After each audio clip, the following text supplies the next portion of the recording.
I meant to Let's say, go, Let's baby. let's go. who wants to introduce this one since I introduced the last one? Where it would be. I'm too shy to introduce it. And you're a guest. You're not even host. Sure. Everyone, places. I'm going to direct this episode. All right, Liam, I believe in you. Oh, you want me to introduce it? You literally just said you're gonna. I said I was going to direct it, not introduce. I mean, I can introduce it if no one else wants to introduce it. All right, Andrew, go ahead. Okay, Oh, Andrew. you said my full name. Andy gets doxxed. Yeah. Now I know where you live, and I'm going to be at your house. Let's see. I'm not wasted this time, so that's good. Let's get Chief Chad up in here. Should I drink like a little bit? Just a pinch, you know, just a pinch, my Down's entire bottle of vodka. Oh man, I have 80 milligrams of Adderall. Should I snort it? Hell yeah. Long days. Well, that episode is just us screaming into the mic. This movie fucking sucks. So we are back. This is the second Gaspar Noé episode. I'm not sure. Okay, so we should have started with this one with the I Stand Alone and Carne discussion, but we decided to start with Irreversible because we were gonna do Irreversible and then I Stand Alone and then Carne in one episode. But we ended up talking so long about Irreversible that it got too late. So now it's 2 weeks later. And yeah, we are back stronger than ever. Yeah, we started with Irreversible. We will be doing Enter the Void the week after this, so I don't know if that was confusing or not. I kind of wish it's gonna kind of bother me that these were uploaded like kind of out of order, but it's whatever. We can always say that we were just being meta because it was Irreversible. We were being meta. That was the intention. So to get directly to the carne of the discussion, so Carne, from 1991. I want to say it's his debut film, but is this technically a short?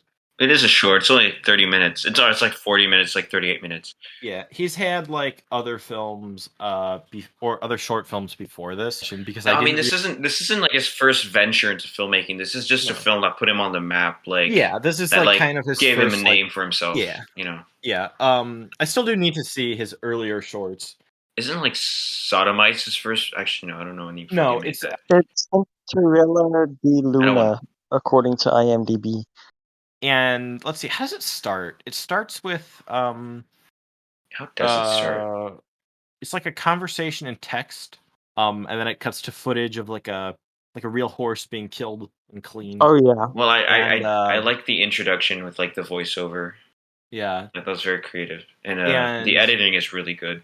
Yeah, and then it kind of was that an actual horse that got fucking demolished? Yeah, that was filmed it. Yeah, real fun. Yeah. Holy fuck.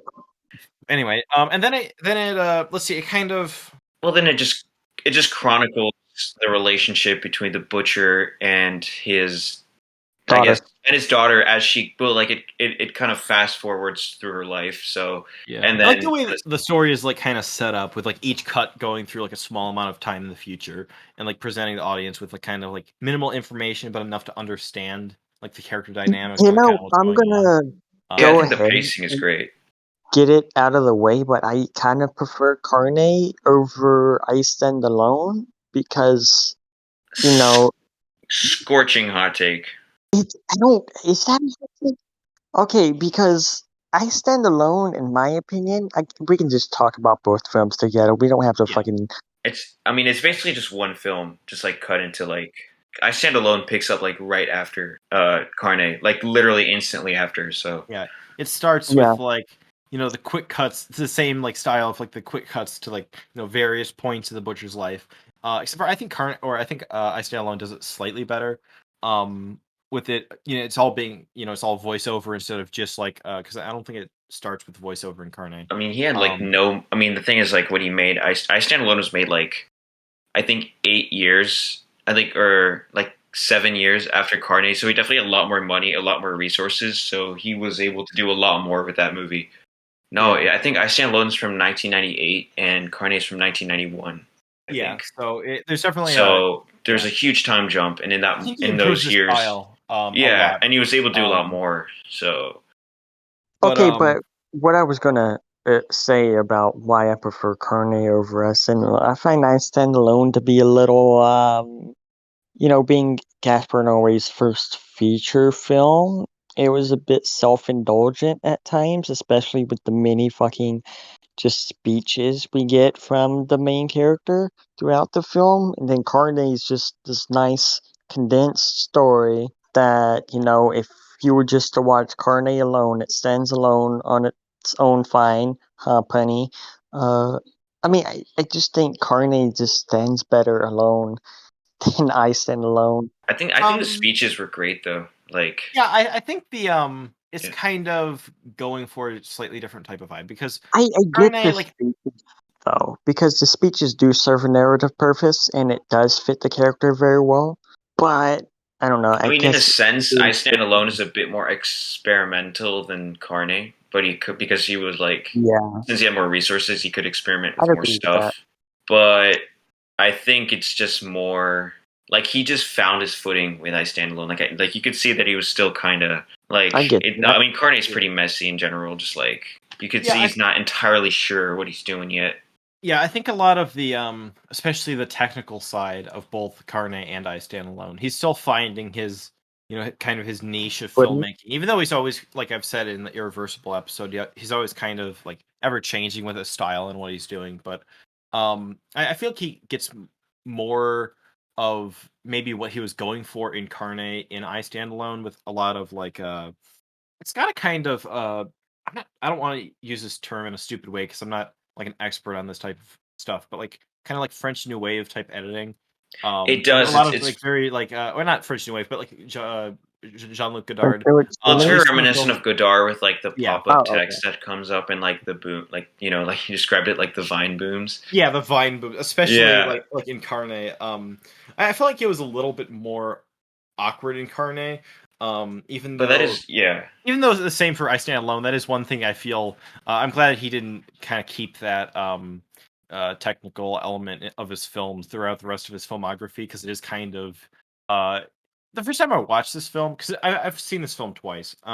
First time was back when I was getting to Gaspar Noé stuff, and I watched it. I thought it was like decent, but like his worst film. Like not that his I didn't think it was bad. I just thought it was like you know kind of like low tier Noé compared to his other stuff like Enter the Void and Climax. I also thought like the editing was just like jarring and distracting. Like I didn't like that at all. Like I thought it was really unpleasant to watch. But on my rewatch, I really didn't think that. I thought it kind of I don't know, it felt more natural to the movie, like how weird and kind of like chaotic the whole film is. I feel like that kind of complements it. It's not just like, oh, it's just jarring and weird and distracting. At least that's Yeah. how I felt this time around. No, I think it works. I'm a big fan of the editing in the movie, especially like I Stand Alone. It's a very like distinct editing style, and I think it. I mean, it's jarring, and if you're not used to it, then it could be distracting. But I think and he definitely like took inspiration from like other movies because I Yeah. think he is a big like French New Wave fan, and not just like Godard. Like you see that in other movies as well. So I mean, but he like put his own spin onto it. Also You has a know, big So I think it's just like really interesting. yeah, also has a big Taxi Driver kind of, or there's a lot of Taxi Driver homages It in it. is a massive like And it is very yeah. reminiscent to, and he does like Taxi Driver. He's mentioned Yeah, Taxi that's, Driver many yeah, times. he's mentioned as it's one of his favorite films. And even in an interview he said like this is like French Taxi Driver. Which it's both like, very interesting. At its I've never core, they're seen the Taxi same movie Driver. pretty much, just some disturbed yeah, dude it's roaming like around. yeah, like a disturbed, like isolated loner, which is kind of stuck in his own head, kind of And yeah, spiraling into they you know both have like their own philosophy, and the first time I watched it, I also kind of thought it was kind of like ripping off Taxi Driver, or like kind of leaning too hard into like homaging it. But really, I think only in a few scenes it was like really. I mean, other than the whole like general premise being similar in a way, even though it's going for very different. Taxi Driver and this film are going for very different things. There's two specific parts. It's the scene when he goes into the porn theater. It's basically like uh exactly like the scene in Taxi Driver when he goes into a porn theater, except for it's yeah, that and also Sorry. Bless you. No, well, there was one thing I did notice was funny. In Taxi Driver, the screen in the porn theater, when Travis Bickle walks into it, it's censored because they had to like censor or blur it out to avoid like an X rating. That and a couple other stuff in that film. I'm not gonna go on. I can talk forever about Taxi Driver, but like, man, I still want to see like the X-rated cut of Taxi Driver, like that. Anyway, that's not the point. Anyway, there's like in this film, at least the version I saw, it was like fully on screen, like in the porn Yeah, theater. it But was. apparently, it was also like censored, like in some versions, or like when it first came out, it had to be censored to I like assume avoid. so. Yeah. So that's kind of funny. That's Wait, where did I watch it? I watched it on F Up Movie, so yeah, of course that's not uh, gonna be the filtered I version. I forget where I watched it. I downloaded it from somewhere. Even though I own the DVD, this is something that's really annoying.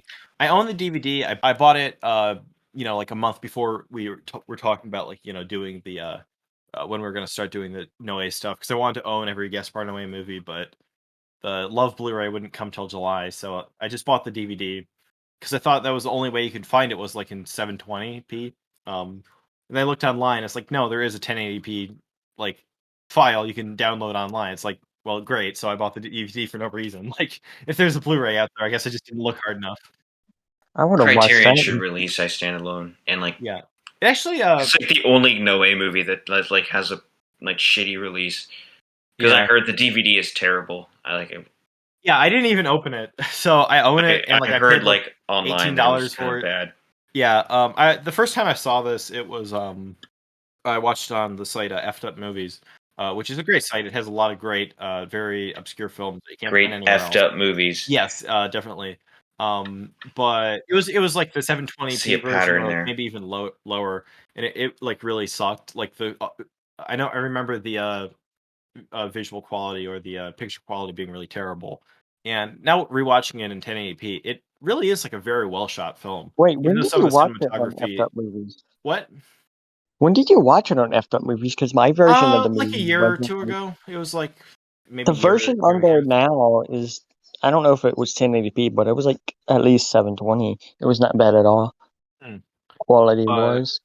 yeah, I was just gonna say like this is like a very well shot film, even though it doesn't have the same like like after this, with Irreversible and Enter the Void, Gaspar Noé gets into his style of like the camera movements, the long takes.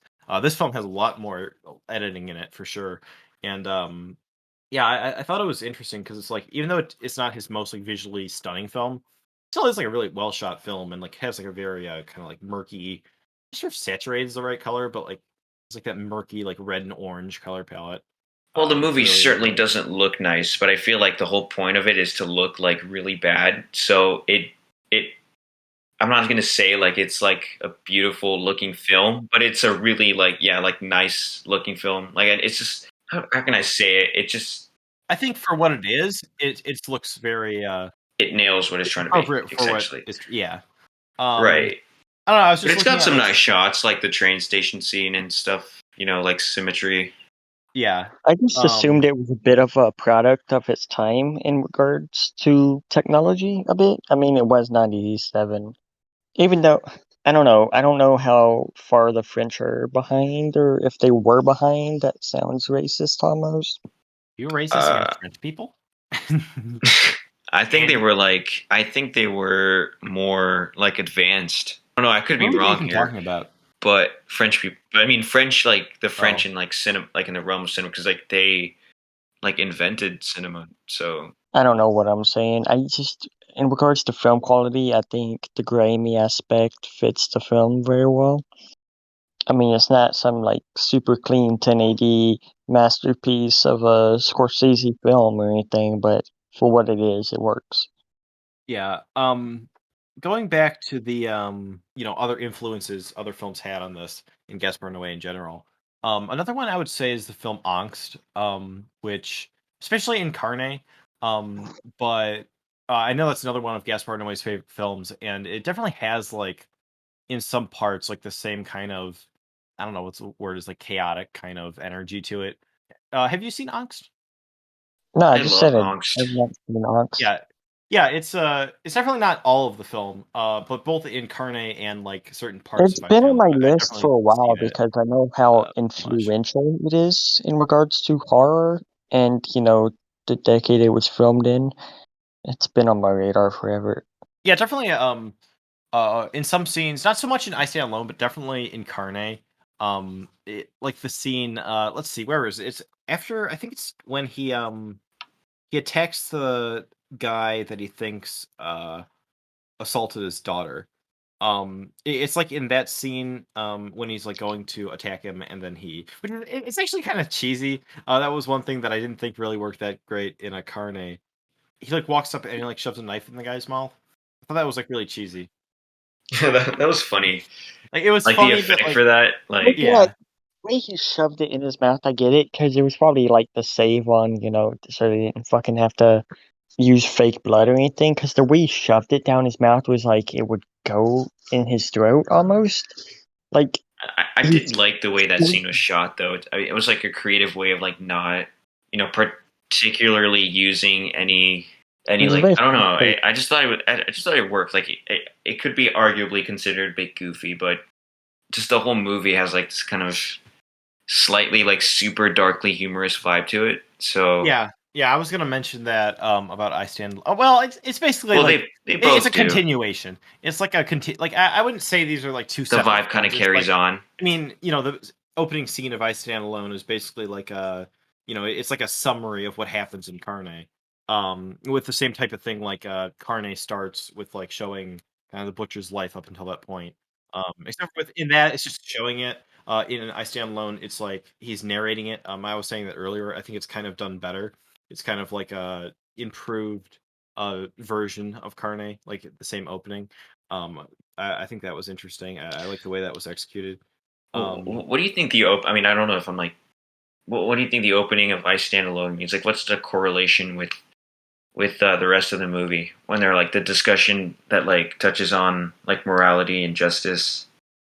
yeah, I think Like, yeah, what's is it like kind of referring to like the butcher like taking his revenge, like kind of like the butcher's actions in Carne, since it's like at the um, beginning of the film. I'm just See, well, kind of I confused. mean, Like, I do like that scene. I think it's super interesting. I'm just like, what's the significance, he right? yeah, does initially open up with like a history of his life a little bit, because he does have like the still photographs, and he's talking about No, how that's he's. Carne. I'm talking about I Stand Alone here. yeah. Yeah, in I Stand Alone, the scene with it's just like two guys standing in like a bar, right? And the guy's saying like how, the rich decide what's moral, and so the rich are Oh always yeah. right. Yeah, And yeah, yeah. Now like the still violence and like photographs is in power is the Carne, only like real morality. And he says like, his right? And then he justice like, is I think he says something like justice is like this and like pulls out his gun. yeah, Um yeah, yeah. So he's like, "This is my." I keep mixing up what he says, but it's. I always thought that like conversation was super interesting. I just like, I always I after the film ended, I kept like trying to ask yeah. myself like, what is this doing here? And I know it means something because I know Noe is like a pretty smart guy. So, but Yeah. I don't know. Well, I think the whole thing, I mean, I feel like that really kind of summarizes a lot of where the character of the butcher kind of goes. Because, so okay, we're already into spoiler territory, right? We Oh didn't really yeah, give like no, a plot we've always description. been in spoiler territory. Like, there's no Yeah, like. considering the last time we see the butcher, spoilers for Irreversible, it's in the opening scene. We didn't really touch on this in the Irreversible discussion because I kind of wanted to save it for I Stand Alone. But like in that film when he's saying like there are no bad deeds, just deeds, and there's like Yeah, no, um that's what he says, and he just says time destroys everything. yeah, and like the whole film the whole thing is like he wants to be with his daughter, right? Which it's kind of weird because there's the whole like incest thing, which is like really Well, well, I don't know if I missed something, but none of the like incest shit really happens in I Stand Alone. I mean, like yeah, but it's he very much doesn't like. implied. It's very, very implied, but he like never And like outwardly has sex with his daughter in I Stand. well Like he that's kind of touches yeah, her, but then like he's like in the opening scene of Irreversible, he's actually like in jail for it, which like yeah. so that means he Wait, is actually he like in went all jail? out for it. Wait, is he Yeah, in jail? he's in prison, Oh, is he? Oh, because like, huh?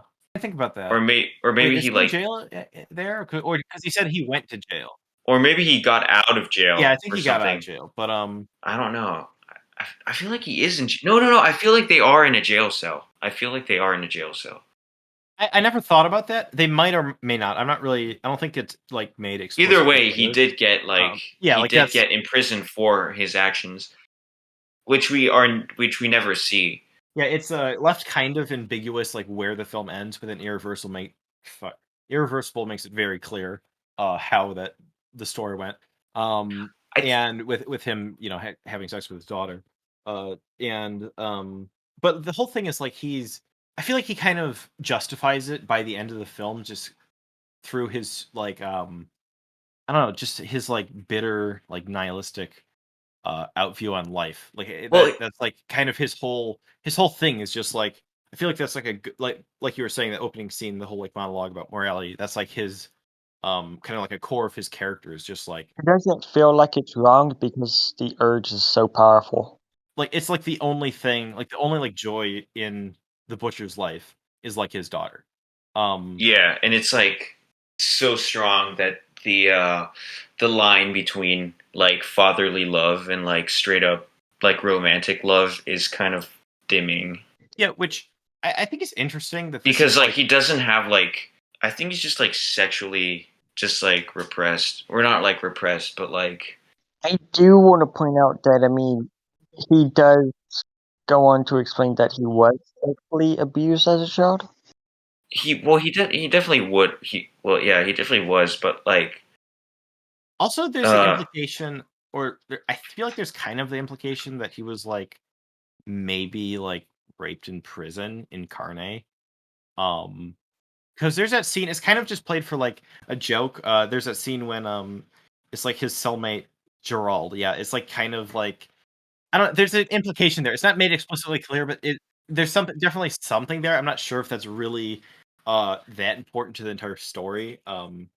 But It could yeah, be, because you could argue that he's very, I wouldn't like to say open sexuality, but like, I mean, he kind of is. I think at a point, because, he is so sexually repressed in his life, he decides to have a sexual relationship with a man, but I purely mean because he can't get maybe it anyone like else. I don't know. It's uh, not, it's not. That's not really a huge part of yeah. the story. That's not made explicitly clear. I don't think it's I keep very saying. like I keep saying significant. explicitly Yeah. clear. What the fuck? I I just was. want to say though about like the very end of the movie. It's just like since Noé loves like, and I feel like Noé's view of the world is very similar to like the Butcher's in that it's like in all of his movies you're gonna see like a pattern in that like his view is he's like a very negative outlook or like he's just like nihilistic in Yeah. general. So I Yeah. found it interesting that like the very end of I Stand Alone is like it's a happy ending. Like Yeah. In after the like the most fucked dreams up like way. the dream sequence, Yeah. which we think that's how it ends, but like it's actually like it's a pretty wholesome ending. Like I mean, it's kind of fucked up, but it's a pretty wholesome ending. And I'm like rewatching it, I was like, wait, that's kind of weird for like Noé to make like such like a heartfelt ending in a way. But Yeah. then, but then he follows it up with Irreversible, Yeah. and The I thing found is. it. Oh, sorry. So that means the story didn't have a happy ending because he ended up like fucking his daughter. Yeah. So he doesn't want to end his movies in that way. I Yeah. just found it interesting how you built up on that in Irreversible, just to kind of like make like just like at the beginning of Irreversible, like I feel like that's kind of reaching, but just like announce to people that there are like no happy endings in the end, and so it kind of is the same story with like I Stand Alone. Like time does destroy everything Yeah. Like even if there because was like something that was maybe positive, like in the butcher's life at the end of Irreversible, or yeah, in sorry, the at end, the time end of destroys I Stand everything, Alone in and that's why he Irreversible, which says yeah, which I think like you're saying, that's very thematically appropriate for yeah, that character. Which the last thing we saw from like a Gaspar Noé film was that ending I Stand Alone to being the first thing in Irreversible, setting it up. Yeah, you're actually I yeah. didn't think of that before. So One of So I the feel like there's parallels a there. reason why he made the butcher characters say the like tagline of the film Yeah. of Irreversible. So I think it's I I just mean, like I haven't thought of that guess now. the end of I Stand Alone could be read. I mean, it's a happy ending for the It's butcher, not. but it's not really Well, a happy ending at all. it's It more is kind of a complicated. heartfelt ending though. Like you It's more have complicated than being a happy ending. I mean, it's How's it heartfelt? it He just goes into feels like abuse a his happy ending. Like daughter. it's kind of like it's an illusion of a happy ending. But then if you just give it more thought, then you realize it's definitely not a happy ending. But it's like a it's kind of like I don't know, like a just kind of a bad ending, but like kind of disguised in the clothing of a happy ending. Like it's got all the it's like thematics of a happy ending. Like I feel you've like got this is like the best way to end the this film. happy like opera music or whatever, and then the butcher kind of narrating like we're gonna kind of his plans for the future. Yeah. Um, so Um.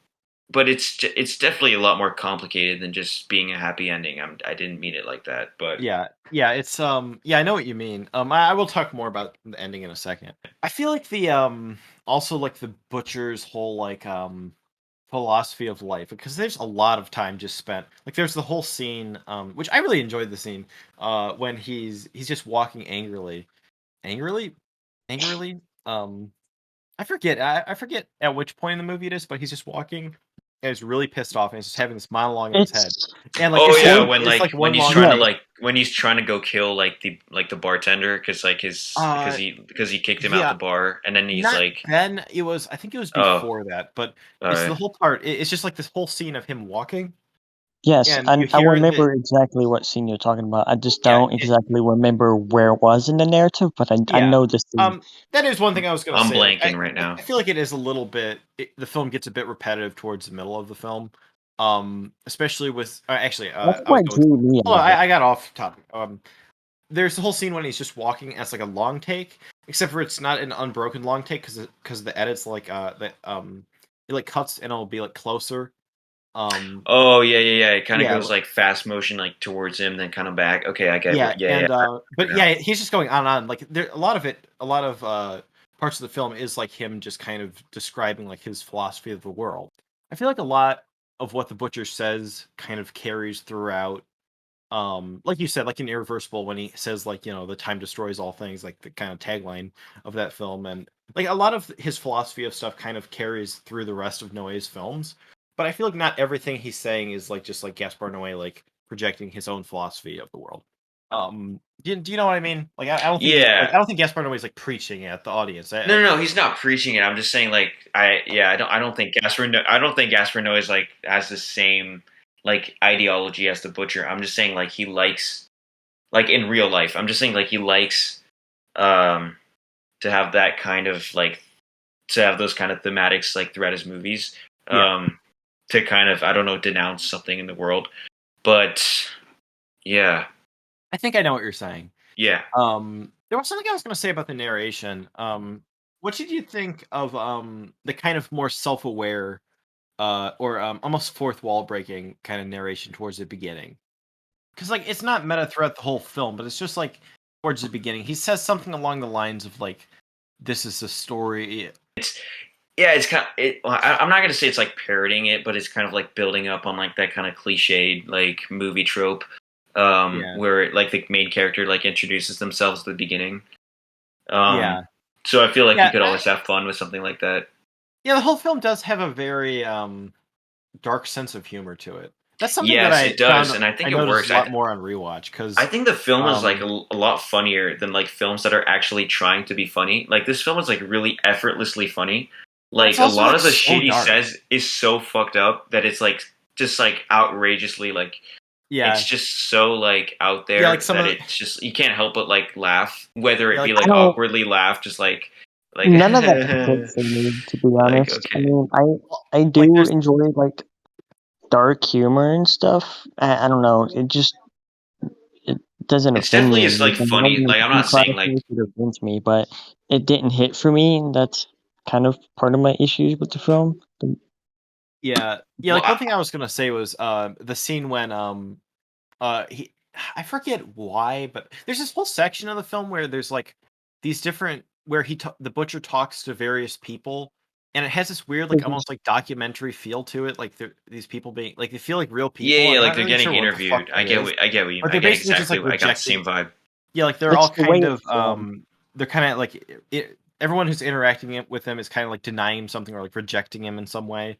That was kind of odd, but it's after one of those scenes, I forget which one, but he's so pissed off and he's thinking about how he's gonna kill him, and like also like you Because said, the he scene when gets with the rejected from the job at the butcher, yeah, that's where right. Yeah, the butcher Yeah. or like the slaughterhouse, yeah, he uh, can't get a job fucking there. executive or whatever, and then he calls him like a well, that's also one of those things like like a like a slur for gay people, like a. How should I say this? Yeah, there's also the scene in the bar. Yeah, like I was saying, about the dark humor. Hold on, I'll get back to that thought in a I mean, second. it's definitely like This Gaspar is Noé's funniest film, which isn't yeah, hard to be. It's not. It's not hard yeah, because something like to Irreversible be isn't like your really funny like fit. yeah, that's not like like a lot of his other films aren't. Actually, I mean, some of his Well, I feel films like have some humor in them. it's not hard to be Gaspar Noé's funniest film because like his Yeah. films are like the total opposite of funny. But I feel like since I Stand Alone is so like almost cartoonishly bleak, it just kind of becomes funny in a and good way. I'm not saying like it's like overbearing or anything. Like I think it's like it actually works super well. But yeah, no, I think it's definitely like his funniest film. Shot. yeah, and like I was like, there's a scene in the bar when he's sitting there, and I forget what happens, but the guy pisses him off, and he ends up there's like this quick cut to his mouth, and he calls him like several slurs, and like it's not really funny within the context of the scene, but like something about it is like kind of funny, like the edit, and just like there's all these parts in the film where I find it kind of funny for a second, and then like if I think about it, like I actually had a part where I wrote down some of the parts I found funny. But then when I thought about it, I'm like, they aren't really like if you just take it as what it is, like They're not outside the funny. film. Like if you like in like when I wrote down the notes, like there's a scene with like there's like the scene with there's like he goes with like a prostitute, right? And but like he doesn't realize it's a prostitute. Um and like Uh-huh. I found it funny until I wrote down that I thought like it's actually kind of sad. Like it's kind of a sad scene with like that character of the prostitute is just kind of like seems really It's like the atmosphere that Well, is built. it's like it's not I just that mean, no, it's it's no, what actually Liam funny. said. Like there's it's nothing just really one of like those scenarios that's only funny. Well, that's only funny in the moment, and then you just have to look at it from from yeah. afar to realize that it's not funny at all. Like I could see Uh, someone watching this film not finding it funny at all, just thinking it's like like I would never like write down like the so-called quote unquote emphasis on the quote unquote jokes in this film, yeah, and because then there's like not go any. out and There's like nothing tell them that's like, and then out of context to people like, isn't that funny? Like I saw this oh movie yeah, and I found this to be like super funny because it only works if you're like actually watching the film. like there's even No, there's a scene or there's a part I found this funny and it's in like one of the most disturbing parts of the film which is the scene when he kills his daughter and then kills himself, but it's like kind of like I guess you can say it's like kind of like imagined or like a dream or like a fake out type of thing, but it's like we'll get to that in a second. But he's like thinking it's like this rapid fire dialogue in his head or like narration, like all these things he's thinking, and one of them is how he's gonna kill or he needs to save one of the bullets to kill the guy from earlier that rejected him. And it's like this it doesn't okay, now me saying it's not even funny, but it's like in the moment, like with the rest of the stuff, all of a sudden his like mind goes back to that. I just found that funny, but it's like it's not really that funny. It's just the atmosphere of the film. Something about it works in this weirdly, really dark, kind of I don't know what is it. It's like a mix of like dry, dark humor and just like scenes that like maybe it's not really funny at all. I don't know. We've been going I on too don't long know. about I spoilers, didn't I think. really laugh at anything. That sounds like I don't want that to come off like I'm offended at the film because I'm not. Oh, that's yeah. I didn't find any humor in it, but that's It's just just me. I definitely find a lot more humor in this film than any other. Stop No it. way. I didn't Um, laugh. I didn't like laugh. I didn't like yeah, it's not laugh like a out belly loud laugh. at It's not anything, but like I just yeah, I like made a mental note to myself like that's kind of funny. Like just yeah. I don't know. I don't know if I'm weird or not. But. Speaking of weird, um, did anyone else find this film slightly relatable? No. Okay, That's a bit of I'm a just curious. stretch. All I right, feel there's like. just there's a few scenes that it's just where it's just kind of walking around like hating everything. It was like I mean, I Okay, guess. I did kinda, kind of. Okay, I No. like did not find okay it. that like he's like I don't know. It just No, I I feel take like that back. I actually did find it relatable. Like one scene, like the scene where he's like trying to like go like kill like the bartender, because he called him like because he like kicked him out and like called him a bunch of shit. Because like it's kind of like similar to like the scene like the scenarios like when you're mad at like someone, you're like, oh, I'm gonna like beat their ass and shit, and then you kind of like and then you kind of like right when you get to their door and shit, like you kind of just like lose motivation. Or Yeah, I mean, it's not like that deep. It definitely captures that feeling of It like just captures like the inner like what you're like the Yeah. anger that like is in your brain that you're just never gonna act out on, but like you still like you know like what you like want to do. it captures That makes being in the sense. mind of the butcher so well. I Like feel like being the in his butcher is mind. just like the embodiment of like your brain when it's undergoing some sort of like when it's undergoing like anger or something, except like you Anyway, actually act no bitches. out on like your repressed emotions. So I don't know. That's actually kind of an interesting way to look at it. Kind of an interesting way to look at it, like because if he symbolizes something like that, or it's probably like a reach, but I was gonna something else I was gonna say about yeah, with like how like what's the right word, like unrelentingly nihilistic and bleak and just dark and like hate filled like so much of this movie is just like with the Yeah. narration and like I could see people really hating the main character. Like I didn't hate him. I mean, he's definitely like he's a real piece of I shit. I mean, don't know some if of the I stuff hate towards him, him, but I not don't just like him. I don't care like for him. Like I I'm feel like just seeing this guy who's terrible ruin his life. I'm just like, eh, it's an you interesting character study. You're not supposed to root for him. You're not supposed to like yeah, not root for him. Like I mean, it's just kind of like you just watch this guy like fuck his life up, and then yeah, it's like kind of entertaining. But you're not supposed to like root for him or anything, unless yeah, if you like root I for mean, him. yeah, because it's not like the type of thing where it's like he has a piece of shit. Like he like Oh, beats he's up a his pregnant wife piece like of shit early of the on in the highest order. film, and Yeah, like that's like I mean, actually like I thought that was like actually like a pretty. I thought that scene like the whole part was kind of like I thought it was really effective in just being like really because like I didn't really expect it, especially the first time I watched it when he beats up his wife or whatever. Like I mean, I feel like the main like if there wasn't like if it wasn't so or like if all the like him being like attracted to his daughter and like eventually acting on those fantasies, if that wasn't in the picture, I feel like he'd get a lot more sympathy points because he is a piece of shit, like even without that, but like in the end he's just like an angry guy. yeah, But like the I could. fact that he wants to fuck his daughter, that makes him like Well, that's the that thing. makes It's it a like whole other story.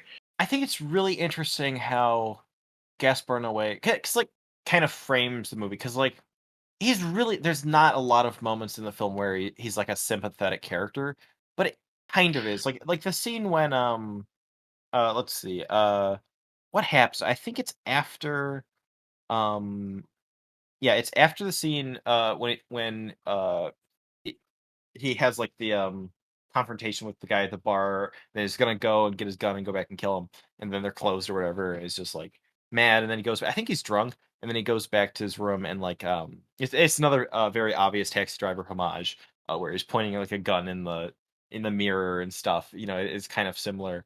And like every time like he's thinking of different people, and it's like there's like that it's like the audio cuts, and then you hear him saying like "boom," and like every time he's like imagining killing someone. It's a very interesting scene. Like the whole way it's like presented with like just like the whole way the scene's executed, you can really tell like what he's thinking, and like in a very like kind of minimalist way, without being too like obvious.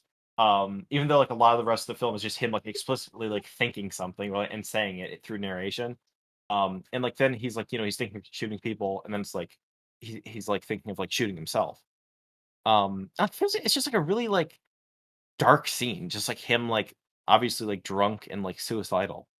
And it's like just like such a dark scene. It's like I feel like just like that was the one scene where it's like, and some of the parts towards the end, um, I don't know. He is kind of like this like despicable like piece of shit person because he really is. He wants to. He like fucks his daughter and like stuff with his wife and just like he's like racist and like homophobic, sexist, all this shit. He's just spewing throughout the movie. Like even then, you can still kind of find like a bit of humanity in the character.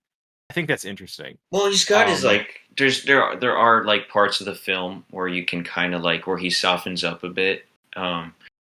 I feel like in certain parts of the film, especially like Carne, like the relationship with between him and his daughter is kind of pure before like you really like realize like that he actually like kind of wants to fuck her. There are scenes where like you genuinely like can feel like he has like a fatherly love for her, and it kind of makes it a lot more wholesome when you realize that's like she's like the only person he cares about, and like she's the only person you ever see him like ever like sympathetic to. Yeah, because he's like a piece of shit like, to everyone else. Yeah, so that's like it's the kind only of pure thing in a way. Life. Yeah, it's like the only thing in his life that has any kind of. So that makes it very. And it makes it even worse that he ends up, yeah, that's why I think it's so effective that Noé had to add that plot point in there. I was gonna say another scene, kind of stuck with me as being like a very kind of, I'm not sure if somber. Yeah, like kind of a somber moment is when the old lady dies. Earlier in the film. Oh yeah. Where he's like a night guard or something. To your humanity bit. Yeah, it just adds like, it's just the way it kind of stops and like lingers on like death.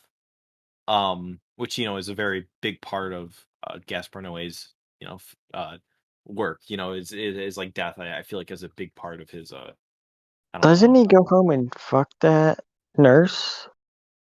Am I tripping? I don't. Or does he want to? I think he wants to. Yeah.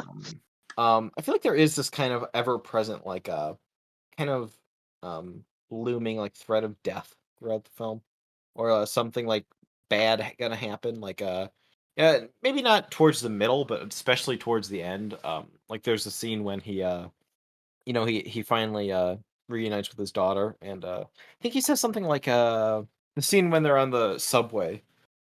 It kind of has like this really great feel of like impending doom, Subway? even though like when they're on the subway and he's like taking her back.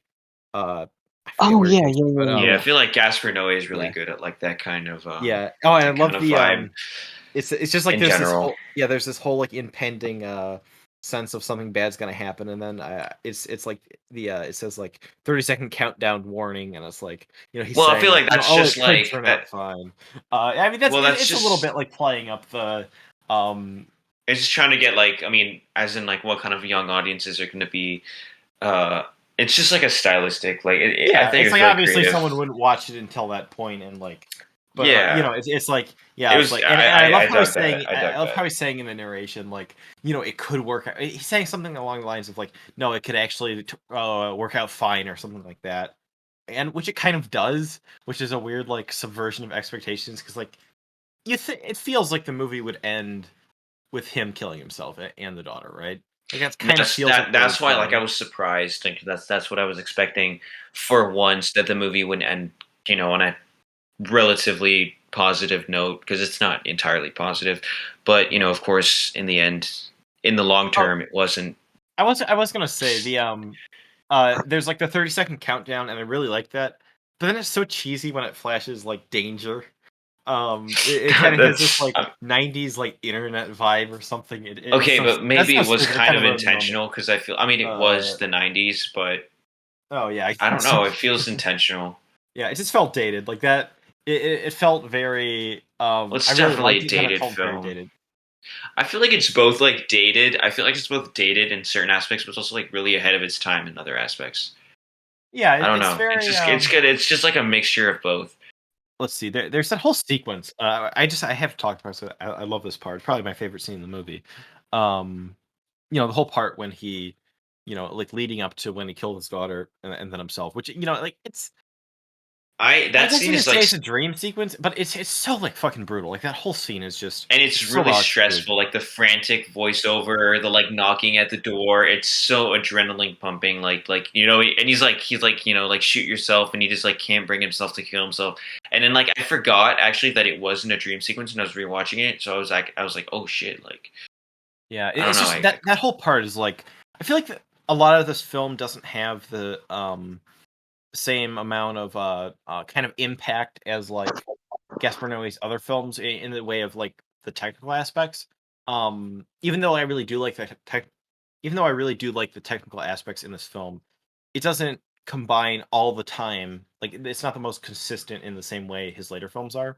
but that whole sequence, it's like 10 out of 10, like, top, like, Noé doing his thing, where, like, even though it is different with, like, the narration and stuff, it's just like the whole thing with, like, yeah, like you said, like the first when he shoots the daughter, and then like she's not dead, like that whole, it's just like so weird, like I don't know, like you're really kind of forced into the perspective of the butcher for like the whole film, and especially for that part, it's like so I don't know, like desperate, and like the constant just like rapid fire like inner monologue in his head of like all these different things, and it's like the kind of like I don't know, reverse POV shot of like the butcher when he's like laying down on the bed, like he's gonna shoot himself and he doesn't.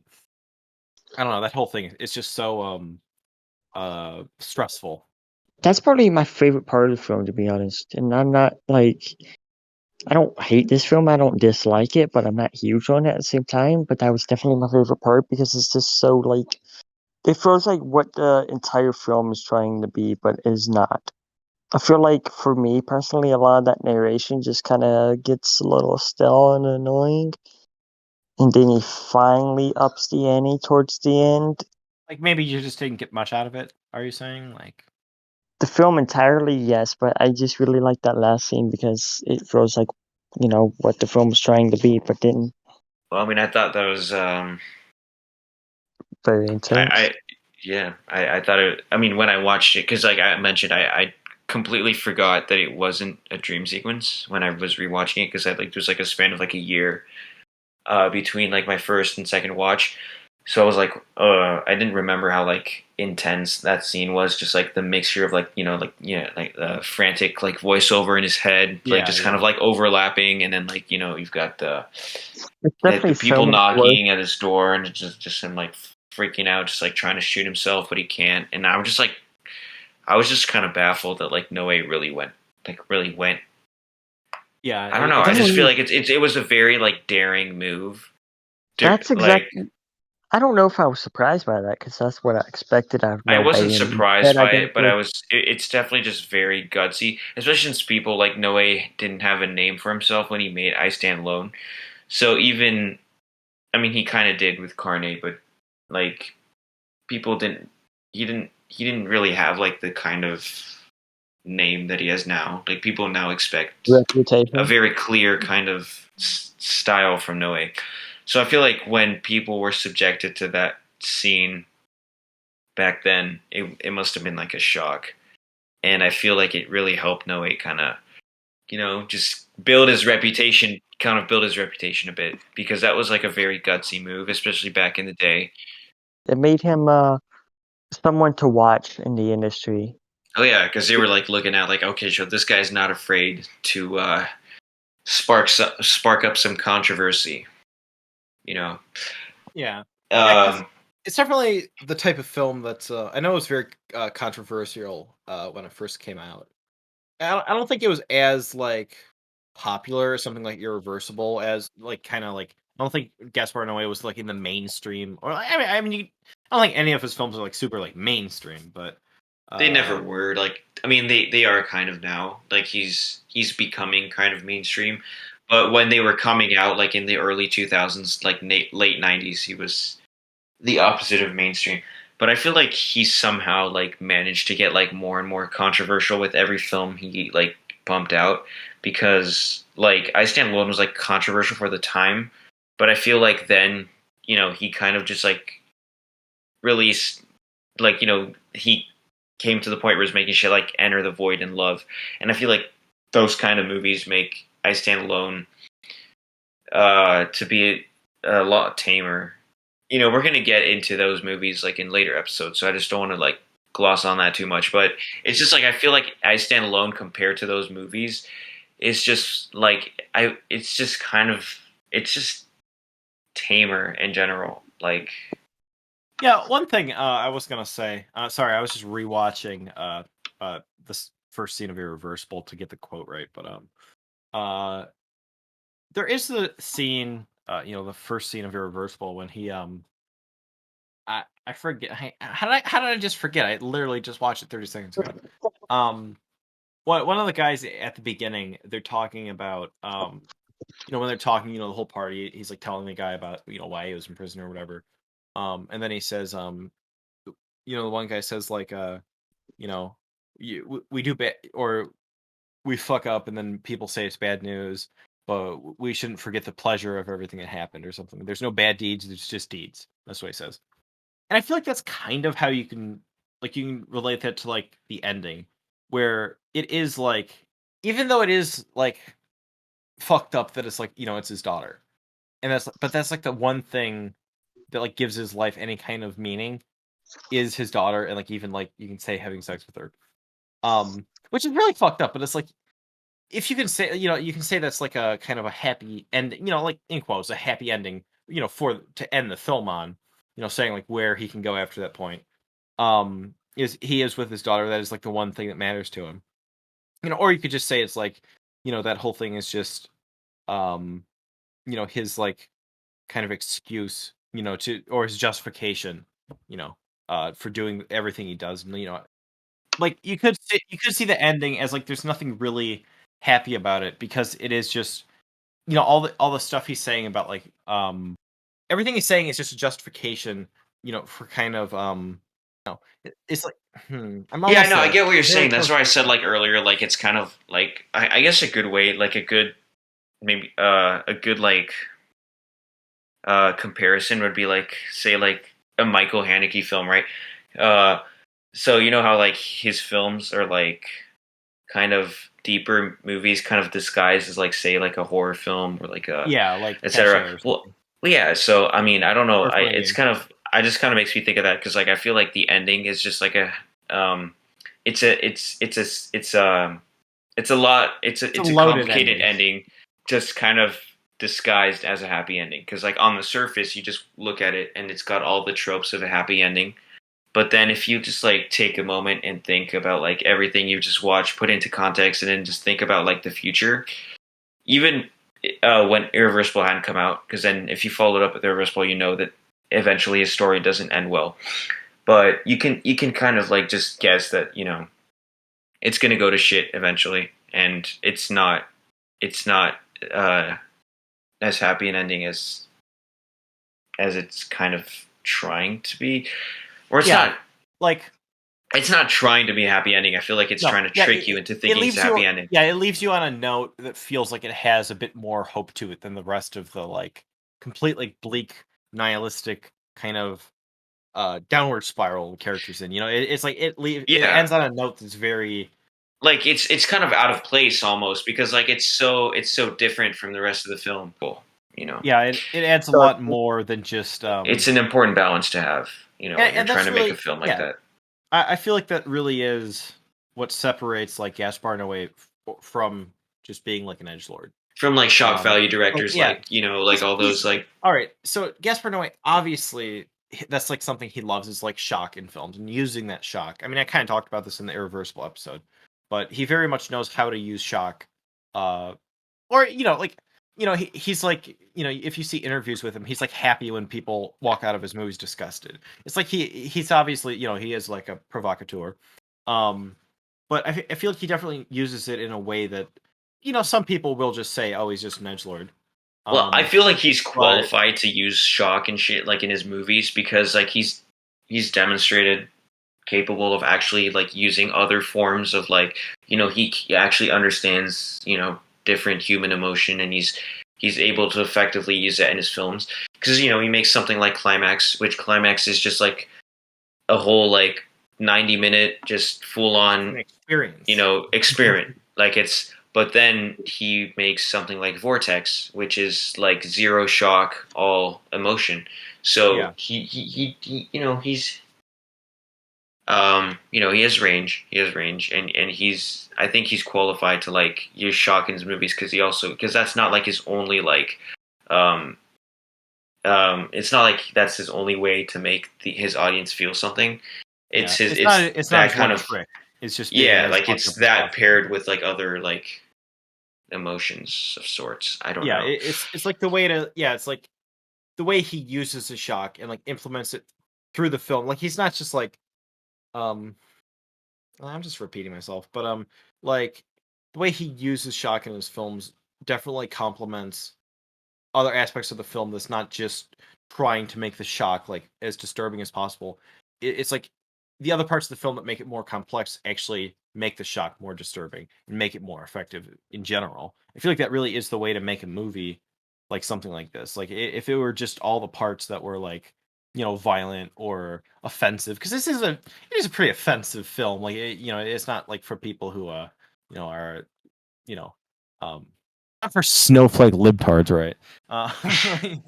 This is a very it's pretty you know, there's a lot of You know, you say that, but I feel like the conservative crowd would hate this movie and the libtards would love it.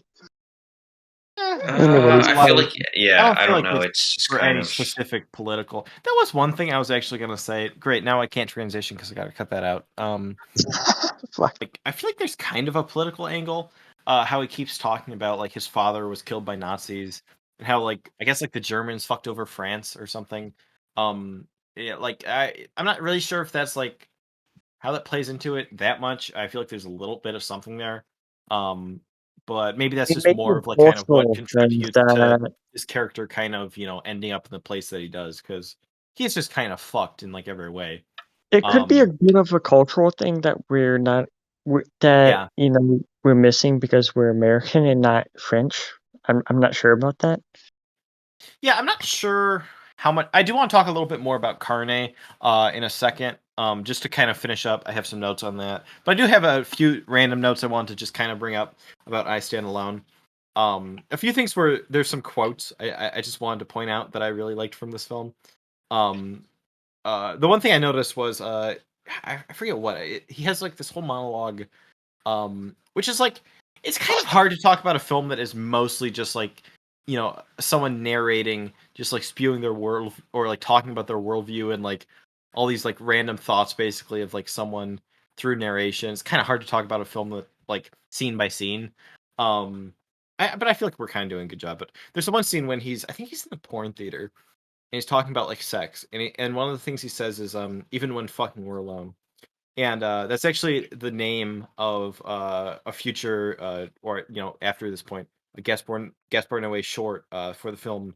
I think it's like an anthology film all with like shorts with like related subject matter. It's called Districted, but his short was called We Fuck Alone. So that was just want to throw that out there. It's kind of a funny thing I noticed. I put my hand alone. I mean, what?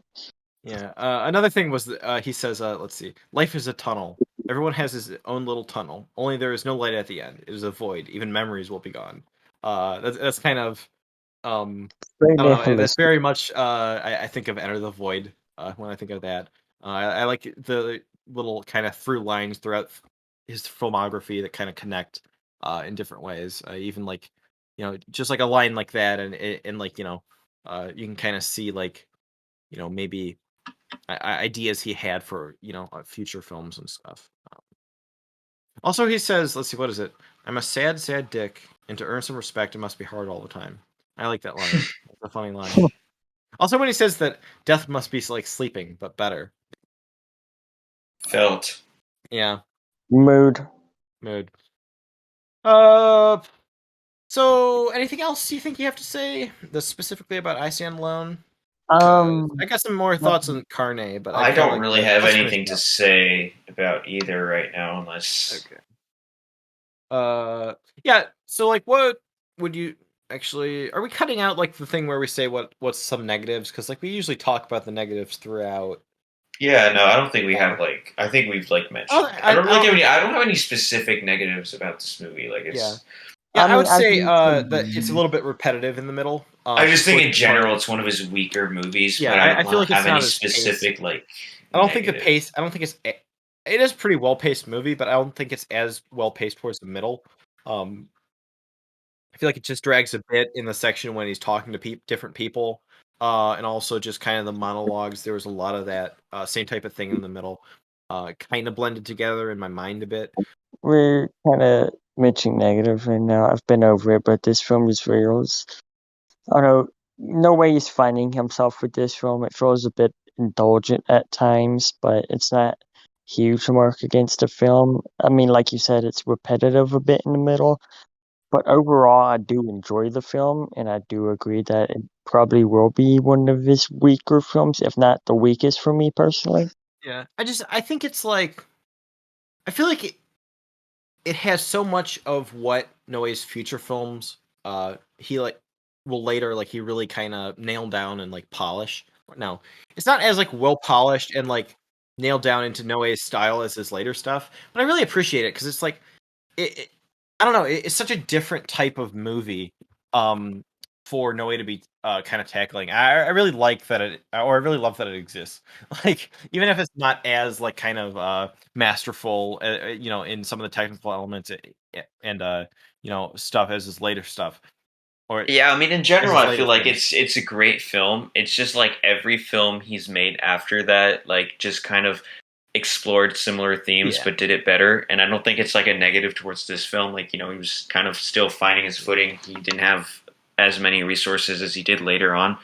But, like I don't like have any like hard negatives. I just think like in general, it's just one of the least memorable Noé films, and it's just like more so because like the films he made later are like so much more memorable. So I don't know. It's just not like a specific negative regarding this film. It's just kind of like the films that he did after. He just kind of improved, which is like Yeah. how it's supposed to go. So yeah. Yeah, I would say I really wouldn't say that it's one of his like least memorable because like that's kind of how I felt the first time I watched it. But on rewatch, I really it's just not as much of like a sensory overload film. Like I kind of talked about how like in the Irreversible episode how he makes like sensory overload films. Like that's his thing. And like even though he doesn't do that here, and it's not like also like it's not super plot heavy. Like like a lot of the film is just a dude like talking to himself basically. Yeah. Like Hmm. I feel like it really works when he does use like the sensory kind of stuff. Like that ending scene is so effective. Or like that last, part when he, the when he kills himself and the daughter. That whole scene is like it's so effective when he does use it. And like I don't know, it's just like it's a different type of film, but I really appreciate and not just appreciate. I just think this is like a really great film. I actually like really love it on rewatch, and I'll Yeah. definitely I be definitely. rewatching it more than I thought I would be. Because I was thinking like, I'll like rewatch it for the podcast. It's like whatever, it's not that great, but I don't know. I really love this film now, I think it's and rewatchable enough. Like, I think it's one of his most rewatchable films because I it's think it's weird just. how it's like it works in like how or I think it's odd how it works in like how like weirdly entertaining it is. At least to me, maybe to some people this might just be really off-putting and like not enjoyable anyway. But yeah, I really I don't know. I think it's a really really great kind of impressive first feature film. Oh yeah, for sure. I get it, and Yeah, I think the screenplay for it is really good. Or because like also like speaking of like screenplay, like this is like like one of the only Noé films where he actually like has like a full on screenplay because like of all the voiceover. yeah, Because like after that he kind of experimented with like improv and shit and like just kind of had like very minimal screenplays and just like had like action lines written but just kind of let his actors just kind of make up the dialogue on the spot. So I feel like this is one of his only movies where he actually had like dialogue, like the entire dialogue written down because like he can't, unless he had him like improvise the voiceover, which I don't know. yeah. But yeah, because yeah, I just thought that was interesting. I forgot to bring it up. Yeah. I was also gonna say, I saw a note that was actually with my irreversible notes. Um, I do like how I think I was comparing. I was gonna compare the two. Um, it's just how like I was gonna point out how irreversible compared to I Stand Alone, like the conflict in irreversible is how all of a sudden like the characters' lives are thrown into chaos like suddenly, whereas an I Stand Alone is more of something that's built up long over time. Kind of like a Taxi Driver type of thing, like something that's been like building in the character's mind for a while. So I think that's kind of an interesting, I don't know, difference, but I'm not really sure if that's relevant to the conversation. So, um, Well, that's an interesting observation for sure. Should yeah, we I would reveal our say. ratings Oh yeah, for it? what would you say is your favorite film? Or fuck my. Favorite film of all time, or No, what would you say is your favorite scene in this film? oh, I would say it's definitely Dream. the murder suicide scene and I Yeah. the mean, like I part on the don't train before know that. if that's That my whole favorite scene, but it's definitely the most memorable scene. So I mean, probably my favorite scene. Also, I really love the taxi driver homage part with the gun and the him in the mirror. It really gets down to like a core part of the butcher that it's not just like his outlook on life. It's kind of a more like vulnerable. Fuck my, God damn it! It's more vulnerable moment for the character. I don't know. I really like that scene too. But yeah, I would definitely say the murder scene or the suicide scene. I just in general love like the voiceover shit. I just think it's so well written. But yeah, no, I don't. Yeah. I would. Anyway, how would you guys rate this? Because I'm going between like an 8 and a 9. Or like, rate these because there's 2 films. Oh yeah. Carne. Yeah. We keep forgetting Carne. Poor Carne. Yeah, I keep forgetting Carne. Rip. Yeah, for I Stand Alone, I would say like if I did 0.5s, which I don't, it would be a very strong, or very solid 8.5. But I'm not really sure if I want to go all the way to 9. But I feel like 8 is like, I don't know. It's like somewhere in there. It's like 8 to 9. I'm still kind of changed my Letterboxd rating several times because I really love this film on rewatch, and it's definitely like a great addition to like the violent loner subgenre, if that's a thing. It's definitely a film. It's growing. Yeah. It's growing. It's great how it pulls off like such a like, at least in my opinion, dark sense of humor while staying like also very consistently dark, like thematically. It doesn't. I don't feel like any of the, I don't know, so-called humor in this film really takes away from anything that's going on, like that's supposed to be taken seriously. But yeah, I would say like a 8 or 9. That's where I'm at. Yeah, I'd rate it like I'd rate it. It's just I gave Irreversible a 9 too, so I'm not sure if it's on that level, but it's somewhere in there for sure for me. This is like a good old. I haven't even rated it on Letterboxd yet because I've been waiting on the discussion. Same with Carne, but I Stand Alone's a solid 6 for me. Okay, respectable. And so you said like Carne would be rated higher since you preferred it. Yeah, Carne is like a 7. All right. Yeah, I have Carne at a 7 too. I think it's like definitely like my least favorite Gaspar Noé film so far, which is like saying something about Gaspar Noé. If my like least favorite is like a 7 out of 10. But it's like, it is a short film. It is his first kind of major film, so it makes sense that it's the weakest. I still think it's brilliant for a debut. And then I Stand Alone like a very solid 8 out of 10. I think it's it's not perfect. It's flawed for sure, but yeah, I love it. So yeah. Yeah. As for Carne, I don't have a lot more to say about that one. Like we said, like we're gonna have a discussion for both. I just kind of said like mentioned it in the I Stand Alone discussion.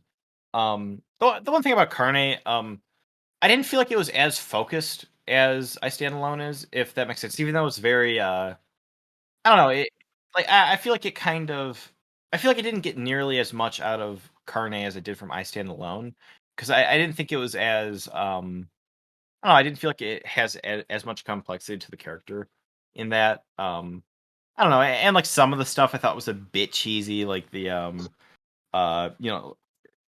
or not cheesy. It's like I didn't think for having such a low budget and like being so like obviously kind of no, I didn't have as much to work with. I think it is a pretty great short, but I don't know. I didn't think it worked as well as the actual like I Stand Alone. Like after watching I Stand Alone after Carne, it just felt like a better version of the story. Or like I don't know, that doesn't make sense because it's basically like a continuation of it. But I don't know. I would give it like a 6. Yeah, it's like fine.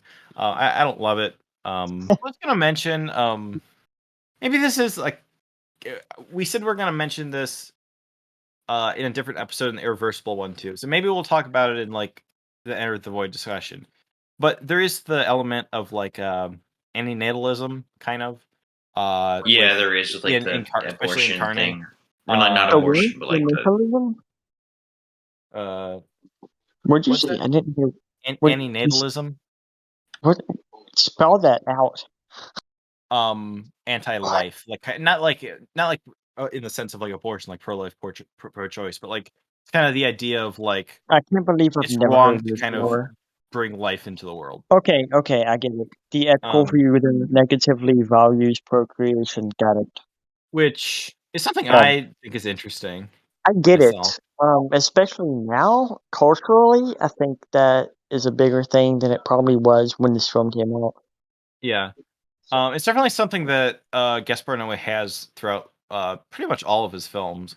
Same for like he does have a thing where like incest is like a reoccurring theme throughout some of his films.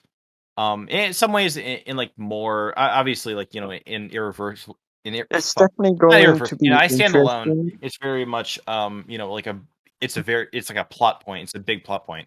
Then something like say like I don't know, Enter the Void is kind of something that's like suggested at. Then there's something like Climax, which is just kind of like a weird subplot that doesn't really have any impact on like the story. I don't know. Um, so I'm not really sure what that is, but like it's I don't know. I'll have to see how I feel about uh those types of themes in his films after I rewatch the rest of them. I think I've reached the end of what I Oh have to yeah, say about random this thing I was film. gonna say. This is my last note. I noticed when I saw someone point out that there's similarities between Angst and I Stand Alone and Carne. I rewatched the trailer, or I was rewatching some scenes from Angst, and I watched the trailer. Angst has to have the worst fucking trailers I've ever seen for being like such a good movie. It has the worst fucking I trailers. never go Fuck those back and trailers. watch a trailer for an older film unless I've seen the film. Yeah, no, I mean I've seen Angst like 3 or 4 times. Yeah, I was just watching the trailer for the sake of it, and I was like, yeah, the trailer fucking I don't even sucks. watch modern trailers anymore, really, unless it's like I don't know, an MCU film. Fine, I don't really fucking give a shit enough to about spoilers. Where like I'll watch a trailer for an MCU film or like something I don't like a film I don't know anything about, but like I don't know, it's hard to describe. I don't really just watch trailers nonchalantly anymore.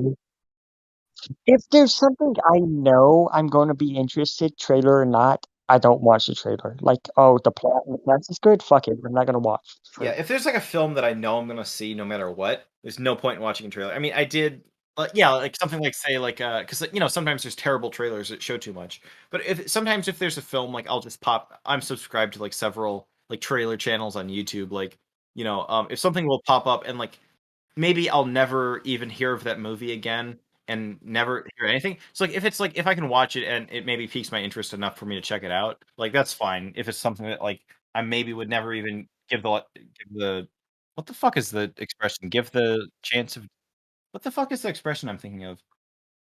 Give the time of day. Yeah, that's it. I'll watch trailers like if it's something I've never heard of and the thumbnail looks interesting, and then like I see a cast member, I'm like, okay, maybe I'll watch this, and sometimes I will watch it. But like if I feel like the trailer is going too far, I'll cut it off. I think this is about it for this discussion. Hopefully that wasn't too messy. But I can always just add vine booms in, and then we can say that that's just. I'll add vine booms, and we can just say like it's purposely chaotic because we're emulating the style of I Stand I mean, Alone. I It's Stand being more Alone is meta. definitely his most chaotic film, and this could be our most chaotic episode because we're just sticking to meta, Hamburger. Hamburger. cheeseburger. Yeah, hopefully we'll have the Enter the Void episode out, next week. So that'll be cool. I know in last episode we said check out the Enter the Void episode next week, and actually it was this episode because this episode was supposed to be combined with last week's episode or the Maybe we irreversible should episode, but just whatever. stop. Maybe we should just stop saying things now. Yeah, maybe we should. Yeah, this movie inspired me so much. I don't He's have a literally word. me, guys. He's the He's butcher. literally me. I see He's like, myself. yes. Yeah. Stick around. We will be talking about every No Way film. Goodbye. I don't know. I'm Blunt, gonna put a perfect. what? It was You're just rolling a blunt and blunt? perfect. No, no, the other blunt. Pass that shit. Come moment.